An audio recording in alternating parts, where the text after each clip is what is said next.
Hello and welcome to the third episode of How We Fix Britain on Politics Social. I'm joined by Liz Webster this week. She's the founder of Save British Farming. And if you saw all the tractors going to London a couple of months ago, that was Liz who organised that, the Stop Killing Farming rally. So really, a real pleasure to have you on the channel, Liz. How's it going?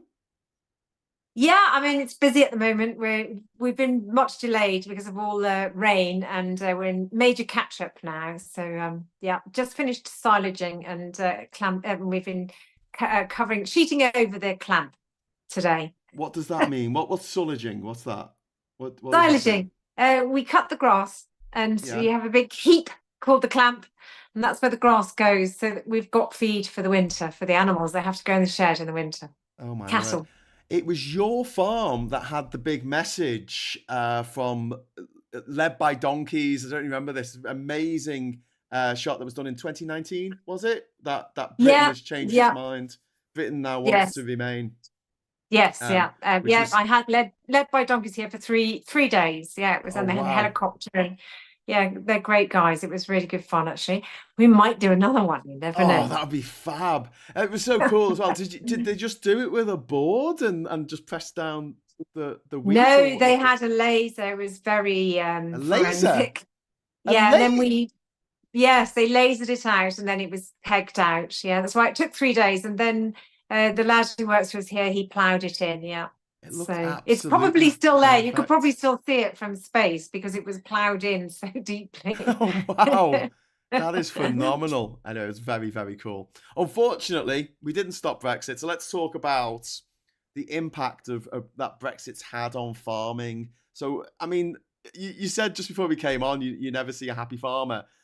Was the situation that bad before we voted out of the EU? Could you see why not all farmers by any stretch of the imagination, but it was about 56-57% of farmers? It wasn't that far off the national average. I mean, we don't actually know what the exact vote was. There's no way of working it out, and it was really more to do with where they lived, actually, more so than anything else. Potentially what they farmed as well, and whether how well they were educated.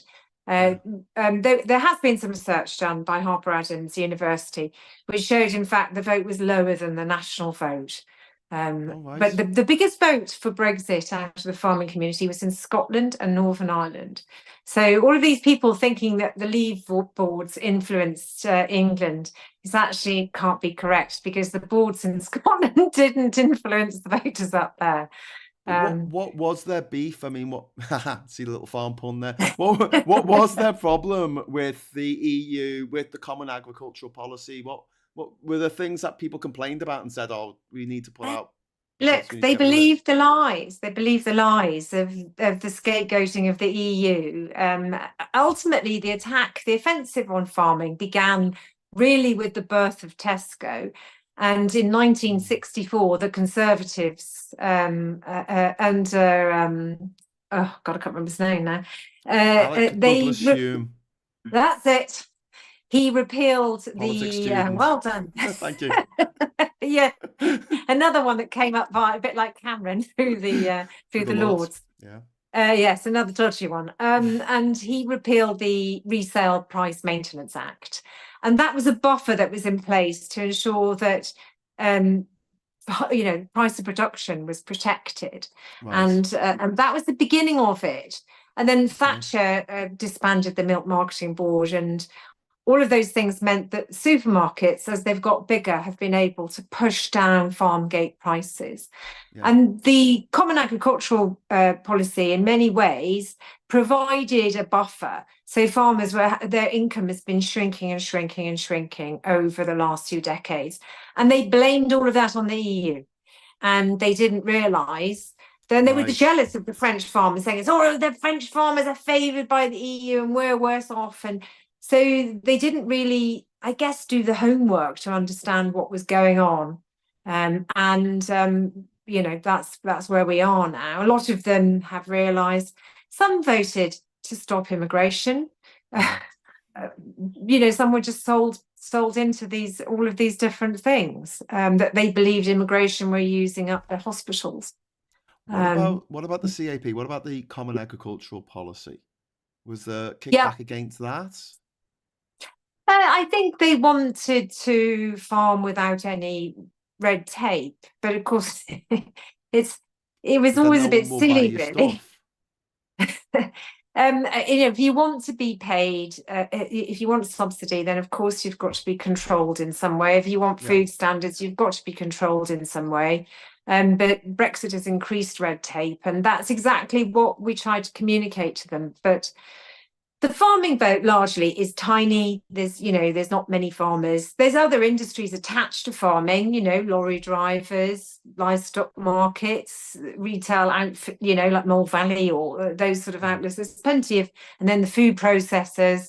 So once you put into all of that vote, there's, I guess perhaps the vote might have been bigger, but they're not farmers. They're people that are linked to the agricultural businesses. And food and farming is the biggest manufacturing sector in Britain when you put the two together. But it is shrinking, which is sad because we don't make anything else. Can you point to anything in the Common Agricultural Policy that farmers might have taken issue with? They didn't like the fact that if you got more land, you got more money. But what some of the smaller farmers, some very small farmers, were not eligible for CAP. But if you've only got a small holding, compared to a large farm, you don't have the expenses and the risk. So the CAP is more about those kind of things. No system is perfect, but to be fair, when you look at what CAP has assured what it assured for us as a country and for Europe, it has been the best system in the world because we've had the safest and highest food standards. And we've had a huge variety of food. There's not been any food shortages until Brexit. We had food shortages when I was a child in the 70s, but certainly since the single market came through, food has just went through such an enormous revolution. Yeah. And when I was it was cheap. Plentiful. You could when buy I was a kid, lettuce and it would actually last as long as Liz Truss's premiership. Now it only lasts a week. When I was a kid, it was exciting to get a satsuma at Christmas. A melon in the 70s. A melon was an actual delicacy. You used to have it as a starter. Half a melon with port in it. I'm giving away my age here. No, I remember only getting tangerines at Christmas. That was like dead exciting that we got. And it was more seasonal back then as well. It felt like now you can get the same kind of food all through the year. Whereas back then it was seasonal throughout the year. But yeah, and one of the things I talk about a lot when I'm talking about, because my background's travel really, is just how we thought that this was normal. We thought that being able to go to a supermarket and get anything you want and being able to travel freely around our own continent, we thought that was normal. But it's not. Most places around the world don't have these things in place, and that's why they are really hit when there is a famine or there's a natural disaster or something like that, which curtails the amount of food that they can make. And they don't have the same safety net like what the EU provides to fall back on. And I think that's one of the sort of the big issues where people say, well, what's the benefit of Brexit? Did you see Question Time last week where there was one person in the audience who thought there was a benefit and he just banged on about sovereignty? And he just came out with absolute gobbledygook word salad. Yes. Yeah. So look, I mean, so with the coming of Brexit, the government said that they would do a new way of replicating the subsidies, just like they said they would with the sort of the Objective 1 funding that we used to receive from the EU. What's that been like? Have they been able to replicate what farmers got under the Common Agricultural Policy, or has that been a big fail? No, it's a huge fail, and it's a betrayal as well, because they promised it would be much more targeted and they'd even pay more. They have changed, and it is something that people really do need to think about this, because it's not necessarily about farmers, it's about everyone's food and your public health. And I say this over and over again. they switched food as a public good to the environment. And I found that very alarming, because the government is no longer guaranteeing food for people. They're leaving it up to the markets. And the last time, we had this kind of arrangement was really back before the war, when there was famine in India starved, so Britain still ate. We had a famine in Ireland. And so it's kind of one of those, oh, sorry, chaps, there's no food left. Ha ha ha, jolly hockey stock sticks, we're off, and it's the market's fault. And I just think that a government's first duty should be to ensure there's enough food for their citizens. It's national security. If our enemies can starve us, we don't need to have nuclear weapons to protect us. Of course, your enemies are going to choose to disrupt your food supplies before they detonate a nuclear attack. Yeah. So I think that is the most concerning thing for me about what they've done. And because of Ukraine war and the inflation, a lot of farmers have decided to go into environmental schemes. They're not as the money is lower potentially than what they might have got through BPS, basic payment system, but there's less risk. And so you only have to buy your seeds for flowers and plant them, and you don't have to harvest them. That's it. It's done, job done. But there's no food for anyone. And so exactly. They're taking land out of production to plant flowers. And it's silly, because farmers can grow food, produce food, and look after the environment. You can do both. We have been doing both pretty well, actually, which is why our greenhouse gas emissions are only 10%, whereas the rest of the world are 30%. We farm very sustainably. From farming. Yes. From agriculture. That's been the offensive route. There's been all kind of these different arguments, and everybody blaming other people. Oh, it's all the farmers' fault for causing climate change. No. We have to have food. It's a basic requirement. And our methods have been very traditional. We still farm in a very traditional way, with small fields, with hedgerows, and not anything like they do in America and Australia and those sort of countries. Is vastly different. Well, the mega farms that they have over there, which are very corporate driven, you don't have the same connection to the land over there that we have here. And they're private. We have Americans walking on this farm because we have a footpath, and they nearly cry when they're walking. They're so grateful. They can't believe that they're allowed to walk through a farm, because in America you can't. Yeah. And that's what I see as happening. That if this continues along this plan, it will just be a privatization of the land, and that is quite scary, I think. I think that's terrifying. I don't want American mega farms in the UK. Well, Graham, there's over 200 more here since the Brexit vote in 2016. 200 more American farms. Yes, owned by they call the company's called Avara, and they're owned by Cargill. Yeah. So through the back door, the greenwashing really is what's enabling this.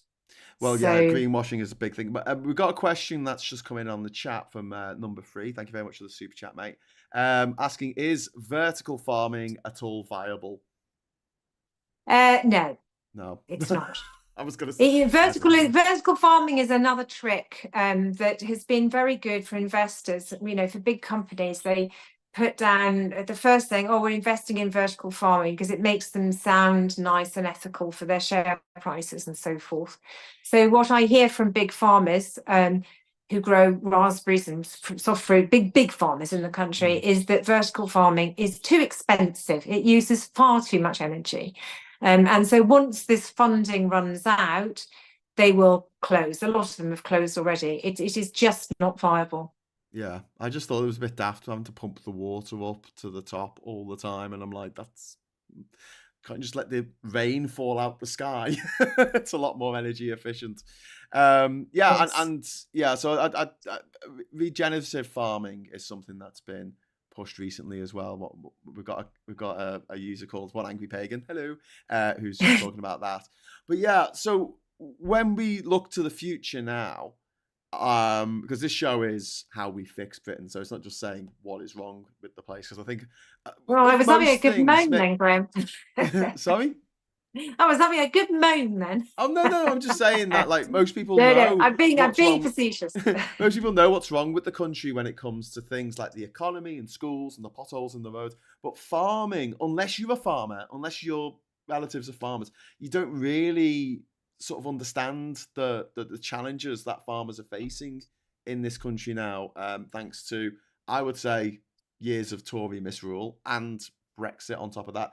But are there any other factors that are making farming more challenging, about climate change perhaps, or anything like that?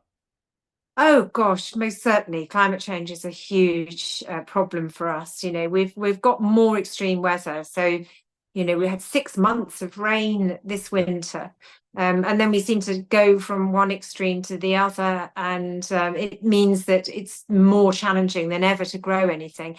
We are still cutting maize that we planted over a year ago because we Wow. weren't able to harvest it last October. Is that still And so viable? Is that still yeah, I mean, it's still usable as feed. Yeah. I okay? mean, it's lost. We've lost money out of it. I mean, I won't bore you with the detail, but yes, it's not ideal, but there's still worth us combining it. Yeah. Yeah. Someone's mentioning about Clarkson's Farm, the TV show, doing quite a lot of good for raising awareness of the challenges that farmers face. Like Jeremy Clarkson, he does my head in, but I think in that situation, from my point of view, he's done quite well at showing just how difficult farming is for people. Have you seen it? Have you watched it at all? Yes, we have, and it's a thing. It's funny, he's comical and funny, and some things are very frustrating for us to watch, particularly when they called the vet in for the calving, because obviously we're very experienced here with a cattle farm. But it's been brilliant because he's made it entertaining. I think country farming things are very dull. And so Yeah. I think Jeremy's away, and he's also been able to explain how difficult it's been for farmers and to get people to understand the connection, again, as I said, between farming and everybody's food. Yeah. And that's been really powerful. And in fact, and I will send a copy of it through and you can put it up on your channel. Last weekend, he did write in the Sunday supplement a very good piece on the corporatisation of farming. And, he's a very good journalist, in fairness to him, and it definitely is worth reading. Yeah. We've got a question coming from Puninator. Thank you very much, Puninator, for the super chat. Liz, obviously the rural vote is usually Tories, with farms being at the heart of a lot of rural communities. Have these effects caused a social shift? Well, funnily enough, I've just put a video up of my chat on LBC this morning with Matthew Wright about this exact subject. And I think there's going to be a rural revolt this election. Everyone I know around here who's a lot of Tory voters are either not voting or they're voting.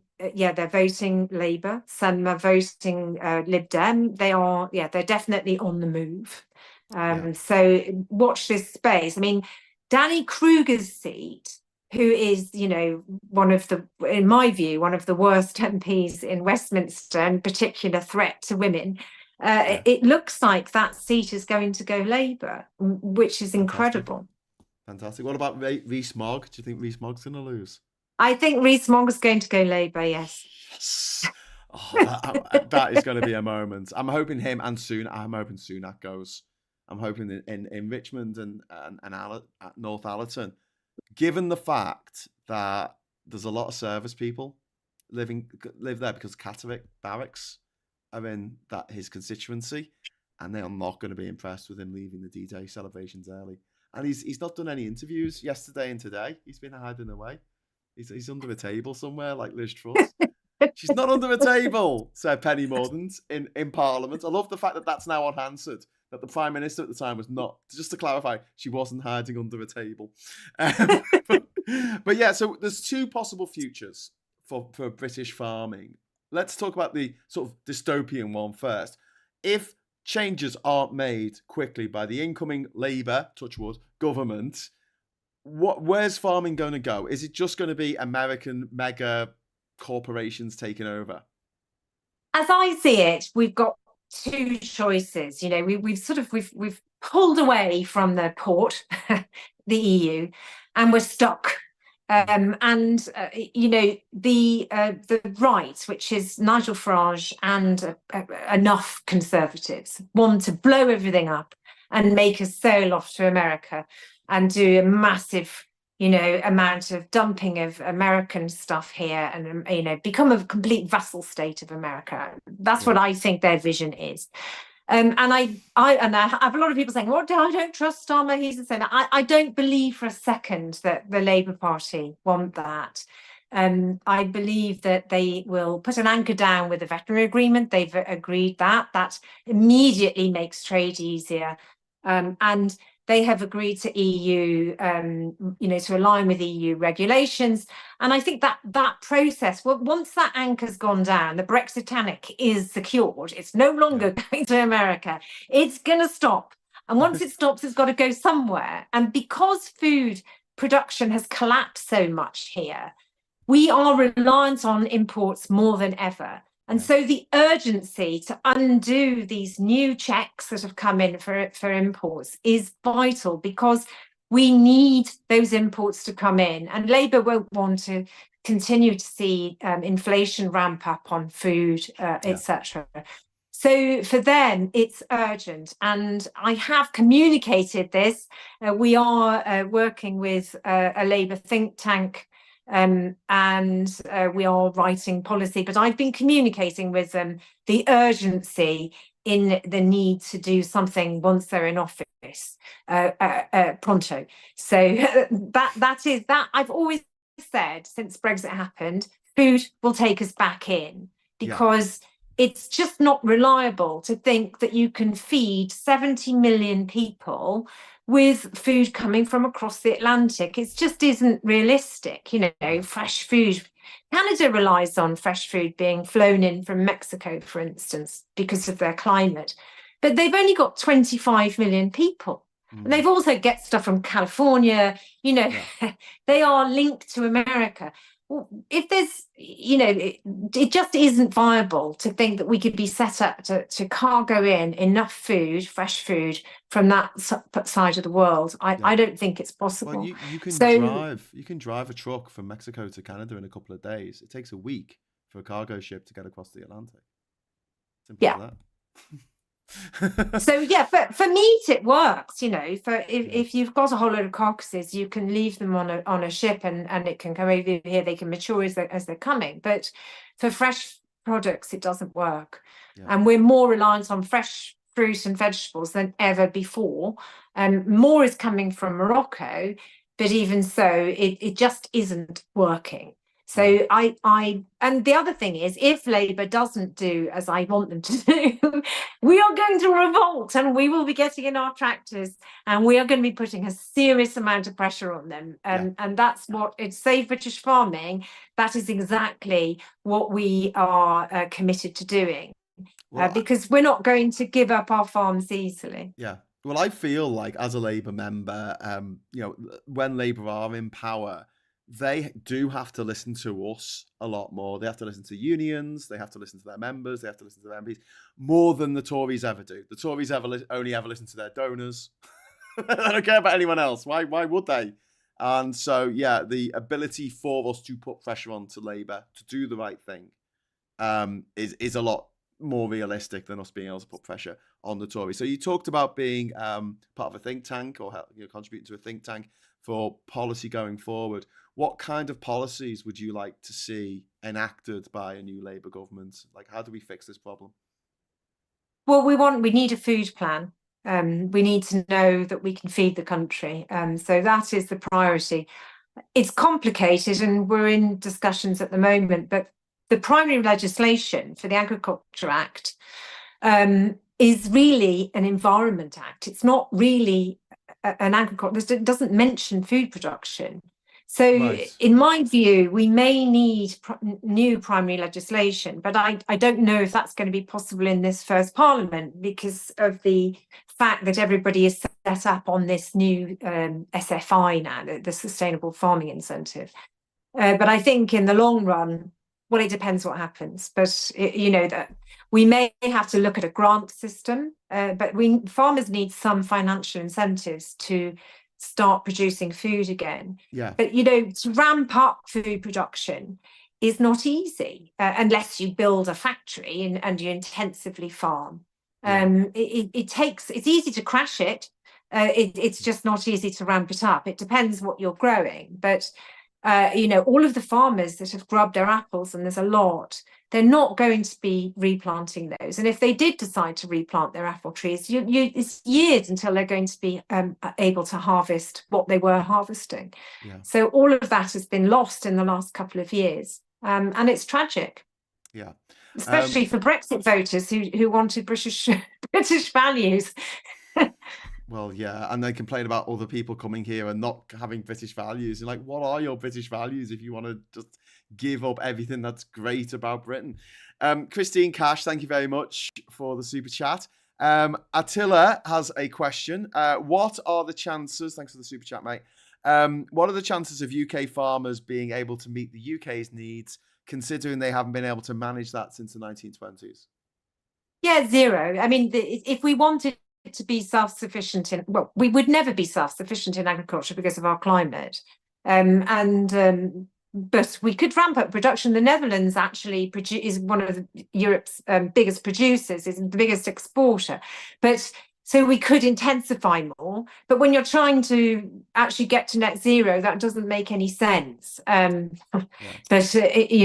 if we wanted to ramp up production so much, we would need huge amounts of investment. Huge. It would be mega, and it would take some considerable time.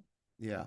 And the need for housing is there. The need for solar energy is there. The need for wind farms. It is really, in my view. I am someone who really believes in democracy, but I think we need to re-evaluate how we make decisions on major infrastructure. And I think some decisions need to be central, because this NIMBYism that's been playing out over the last, in particular, the last few years, is very, it's destroying everything, because everybody wants houses, but then they don't want them near them. Everyone wants solar farms, but then there was one rejected here in Gloucestershire, only 36 acres. And it was rejected because the locals didn't want the disruption of some solar panels being erected. It would have taken 3 months. So all of these things are very frustrating, I think, for progress. House building has been exactly the same, been frustrated by NIMBYism, and any kind of wind turbines on shore have been basically banned for the last almost 10 years, because if one person complains, they don't go up. And so we've missed out. We've had a missing decade, or rather a missing 14 years of growth, not just economic growth, but growth as a society, which is incredibly frustrating. A few more things coming in. We've got Puninator. Thanks for the super chat, Pun. If you revolt, you should invite the French. They have a history of effective revolutions, and I plan on enlisting their help with my anti-monarchy plan. Okay, thanks very much for that. I'm there with you on the anti-monarchy plan. And also I think that we can't revolt like the French, because the British public wouldn't support it. And we've seen that with the super gluing and the just stop oil and stuff. So we don't feel we need to revolt. We just need to do carnivals, and so that's what we'll continue to do. What do we want? Evolution. When do we want it? In due course. The moderates are revolting. Darren Christian, thank you very much, mate. I've had a question that's come in from one of our viewers, One Angry Pagan, just asking about the badger cull. Have you got any opinion on the badger cull? Oh, yes, of course I do, yes. I live in an area which has had extensive gravel extraction, and that has upset all of the badger sets, and it's caused immense problems for farmers, because badgers live underground, and they do harbour TB. And so since we've had the cull, TB has well, I'm going to touch wood. We've been TB free. Badgers are not threatened. There's plenty of them. They have no natural predators. They are protected because of the badger baiting that's gone on. It was something that came in years ago. And badgers also threaten hedgehogs. We're very short of hedgehogs because the badgers eat them. So I think that once you start worrying about things in the countryside and you don't understand it completely, you can get fixated on it. But no farmer wants to go out and just obliterate wildlife. But countryside management is part of our job. And we did have this, in Trowbridge down here, one of our councillors had a badger set move in underneath his house. And, if they came into your garden, because most people only see a badger on the side of the road dead. And if you had them moving into your garden, destroying everything that you just planted, you would feel like this councillor down in Trowbridge, and you would be like, oh my goodness, I can't live with these destroying everything that I'm doing out here. And so the management of that is something that farmers do. And the cull is working. It doesn't mean to say that badgers are going to be eradicated, far from it. But there is a delicate balance of keeping their numbers under control. We do this with rabbits. We do it with pigeons. We do it with deer. In fact, there's far too many deer because not many people want to do the deer stalking. So, we don't do it here we don't do it ourselves. We're getting contractors to do it. But it is like housekeeping, unfortunately. And I know some people will go, I don't like you because you don't like badgers. It's not as simple as that. It is really just keeping everything as manageable as possible. But it's very, very sad when you lose your cattle to TB. It's heartbreaking. But it's also then impacting our food as well. And we have to, it's not just human food. We produce food for pets as well. And there's from livestock farming, there are so many benefits that we get and so many products. So it is about balancing out the wilderness with human society. Yeah. Hopefully that goes down well. Some people might not like me for it, but I'd rather be honest with you. Okay, thank you. So yeah, just to go back to this whole sort of what policies you'd like to see. So we'd like to see a food plan, definitely. What kind of thing would you like to see? What kind of mechanism for compensating farmers? Now, correct me if I've got this wrong, because I'm not a farmer, obviously. But from what I understand is that cereal crops are very, very difficult to make an honest profit out of, because you have to have such a massive yield of crops, and some of it, there might be problems, field might get flooded or whatever. And if there were no subsidies at all, you'd only make a couple of grand profit a year, which is not very tenable, after the cost of everything. So those subsidies allow farmers in this country to be able to grow grain products and things like that. And without those subsidies, people are going to change to what you were talking about before, flowers or something easier and more profitable to grow, but that we can't eat. So have I got the wrong end of the stick, or is that kind of the way it is? What would you like to see as a sort of... A lot of farming is about where you are and what your land is like. So you can't just, this is the thing that people get wrong. They think you could just stop having cattle and you can just grow a load of vegetables. It doesn't work like that. Your soil dictates how you farm. So if you've got, some of the farmers who are in South Oxfordshire, for instance, are on chalk, and they've got the best soil because the chalk holds the water. And so in a drought, they've got water in there, but also when it's very, very wet, it drains away. Whereas here, where I am, we're on very heavy soil. So it's low lying, and it means that really the only thing it really supports is grass. So, and most of the farmland that we have, nearly 2/3 of it, can only support grass, which is why we're very good at producing meat in this country. And that's why we've always, as well as because of our climate, these things underpin our food security. And we're very good at livestock farming. So it depends where your farm is, how big it is, as to what you actually farm. So you might have somebody who is only cereals, and they might be human cereals, and there might be someone who grows only cereals, but those cereals are only good enough for animal feed. They're not high grade enough. And then you get farms. Ours is a mixed farm. We have cattle, and then we also grow animal feed crops. So we grow a lot of maize here. So, and because it's heavy in clay, we don't have to worry about soil erosion here. Okay. But as far as making money as a farmer as a making money, no, farming is like gambling. I mean, it's serious, and it's become even more like that. You really, every year you don't know. You've got the complexities of the weather, and this is why people are going into these environmental schemes, because the gamble is getting too great, and the buffer is not there for food production, because the food subsidies have largely been withdrawn in England. This is different in Wales and Scotland. So that's what I've been trying to communicate. There is less food being produced. Farmers largely will be incentivized by policy. Yeah. But I mean, if we have a policy that makes sure that farmers are rewarded for their work, and even if things don't go well in a particular year, because is it a lot like being self-employed? Like if you're self-employed and you are ill, there's no sick pay.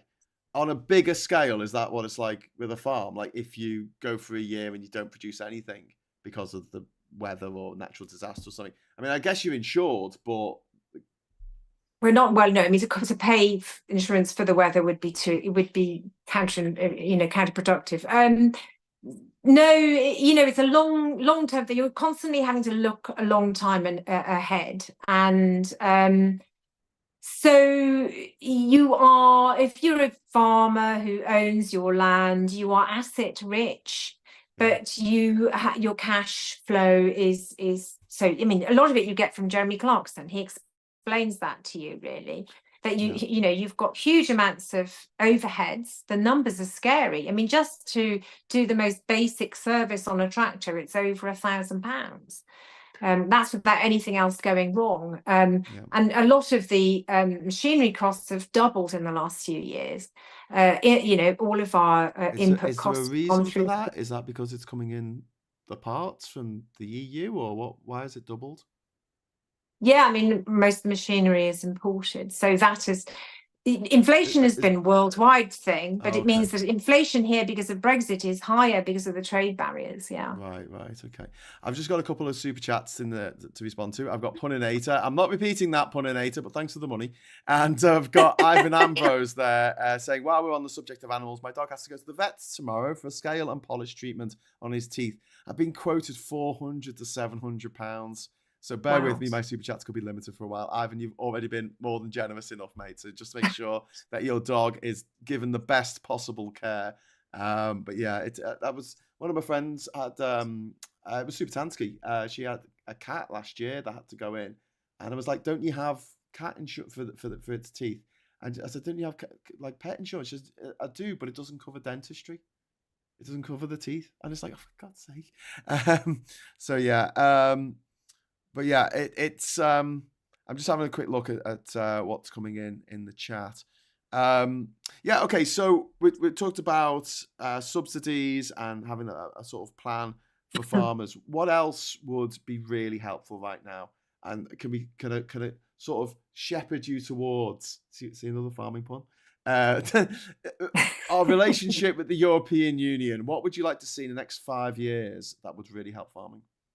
I would like to see Labour come in and melt away the trade barriers and, in effect, take us into the customs union and single market. If I was in Keir Starmer's shoes, I would say, look, we've been too bad to Northern Ireland. We need to match their deal.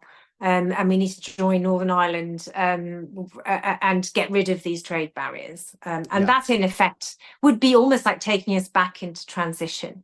And there must be a fudge somewhere to make that happen.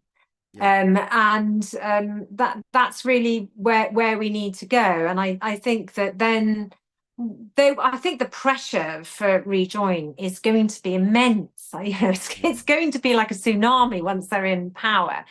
And I think that will build the opinion, because at the moment, I think when you look at the opinion polls, I know it's quite a lot, for 63, I think, percent want to rejoin now.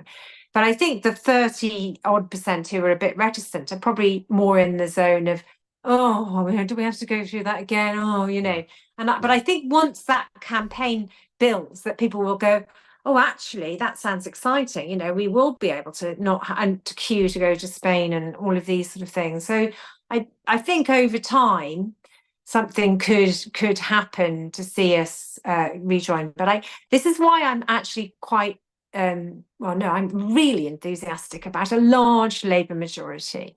Because I think what that sends, the message it sends to Europe is that we are united.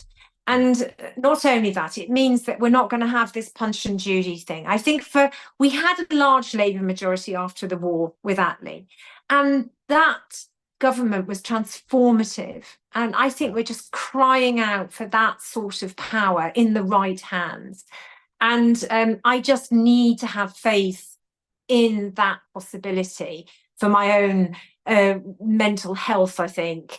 And that's where my hopes are pinned on. I think Keir Starmer has done an incredible job of sorting out the Labour Party.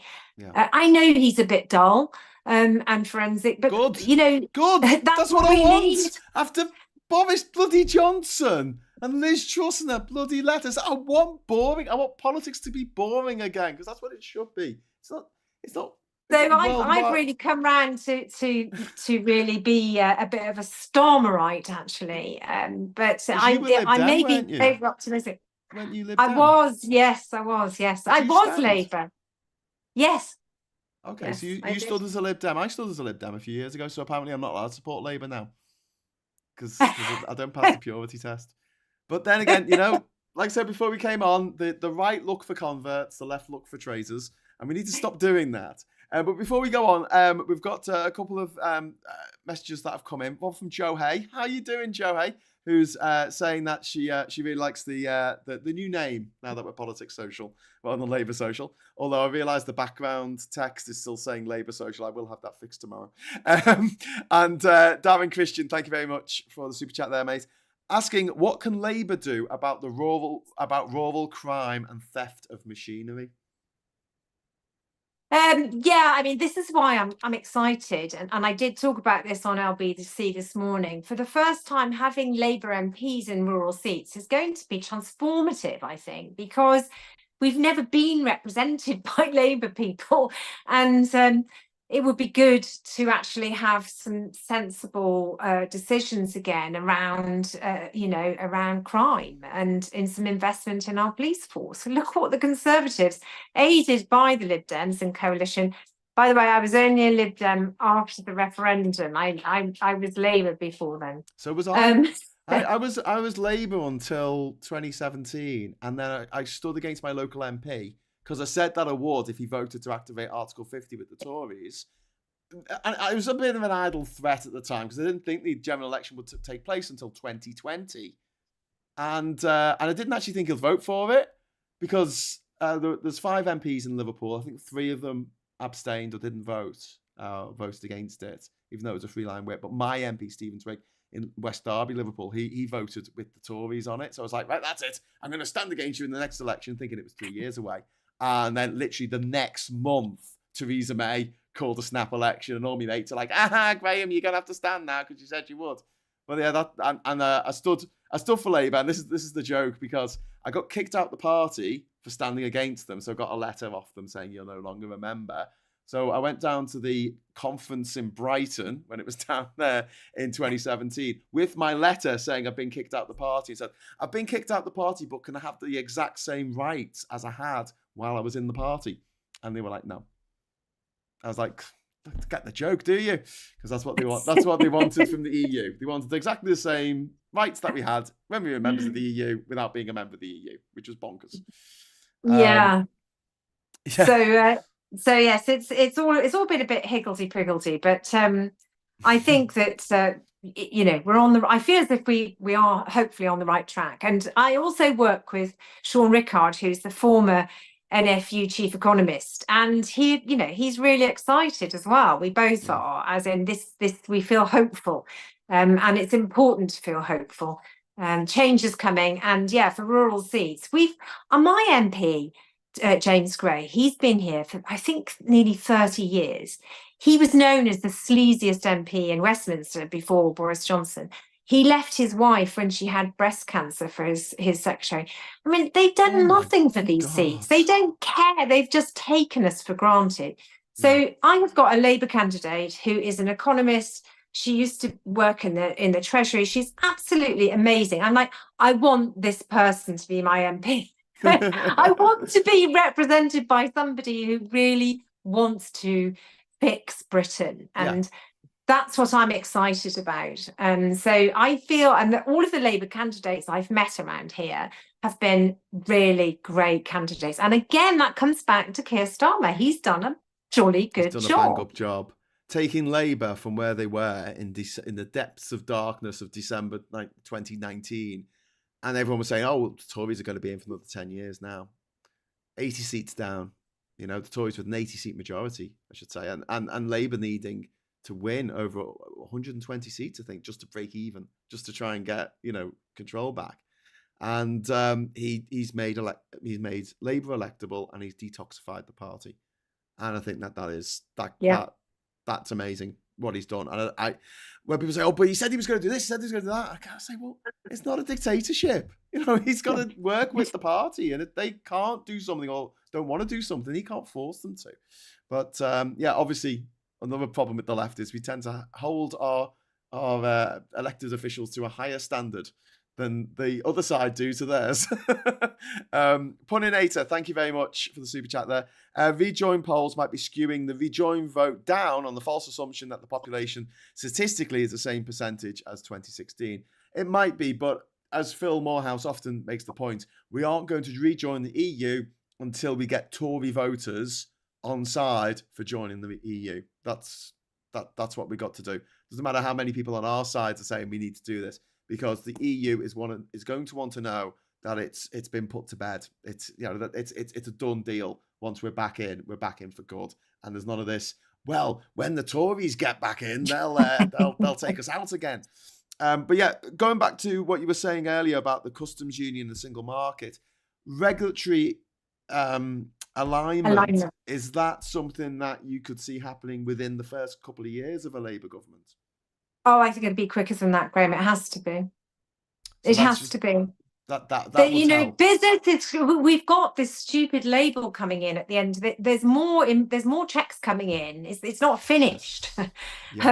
And yes, we've got these white elephant buildings that are going to they're going to be like gunning placements that you see in Western France.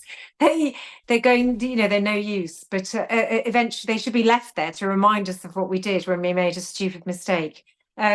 I think it has to be quick because of food supplies, especially if there's more tensions in the Pacific and they seem to be ramping up.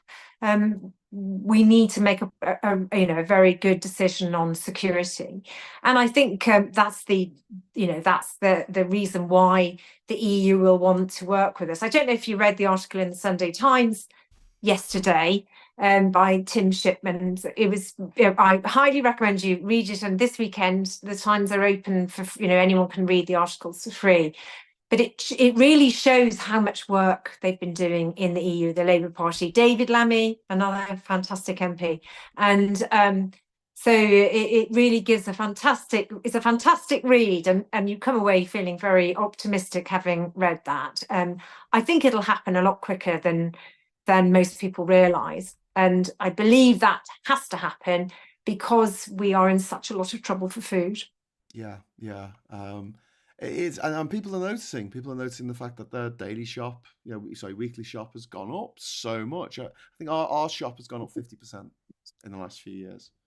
It used to be about 80 quid a week for us. It's gone up to 120 now. and that's cutting Yeah, back. but not only that, we're going to be having more and more food shortages. That's the other problem. The weather has made that worse as well. So yes, the urgency to get rid of those trade barriers is immense. And I feel it in my waters. It'll happen quicker than most people imagine. Yeah. Just want to say thank you very much to Johnny Copperhead there for the £5 super chat. I've just looked at the MRP polling for my late father's part of the world, South Suffolk. Labour are within 5 points of the Tory. Incredible. And a big shout out to David Kramer. Thank you very much to Tony Kramer. Thank you very much, Tony.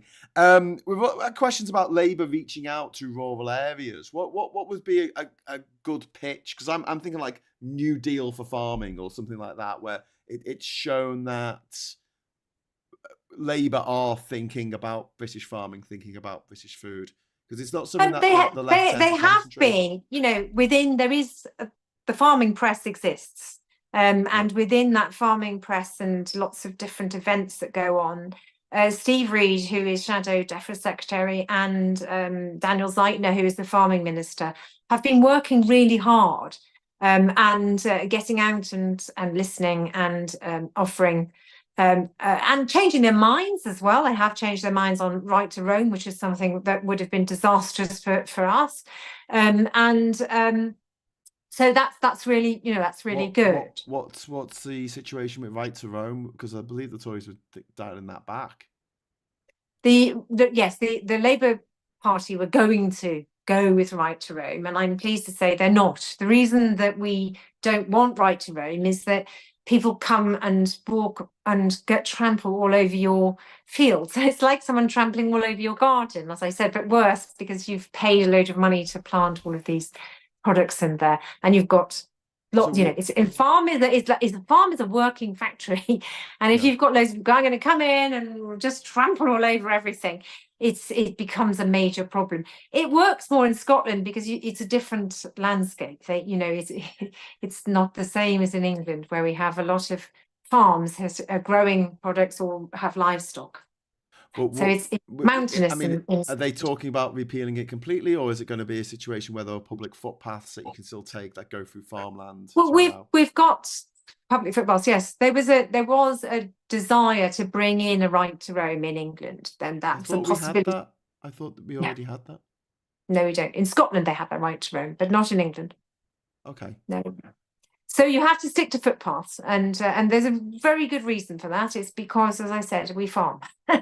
And so you wouldn't believe what goes on. In COVID in particular, farms were really, really challenged by walkers coming in, and a lot of people don't understand. They sort of think, oh, it's a massive green open space, I'll just run all over it, and it's a disaster. Well, I saw a video with a farmer a young woman farmer who someone had left a gate open. Someone had gone through her fields, left the gate open, and it allowed a bull, basically, I think it was a bull, to get into the field where the cows were. And they were like, they could be pregnant now. I don't know. And I was going to sell them, and I won't be able to sell them now. So that person leaving that gate open has cost me thousands of pounds. And I was watching it going, shit. But yeah, I was close to the gates. But no, I grew up walking all over North Wales with my dad. He was into his rambling and his mountain climbing and stuff. So we were always sort of walking through, I guess, farmers' fields, but it was always on the path. There was always a path that was marked to say, this is where you're allowed to walk. And the same here. I live in Durham these days, and there's a stack of footpaths around where I live, which all go through farmers' fields, but you're always, you're on the edge of it.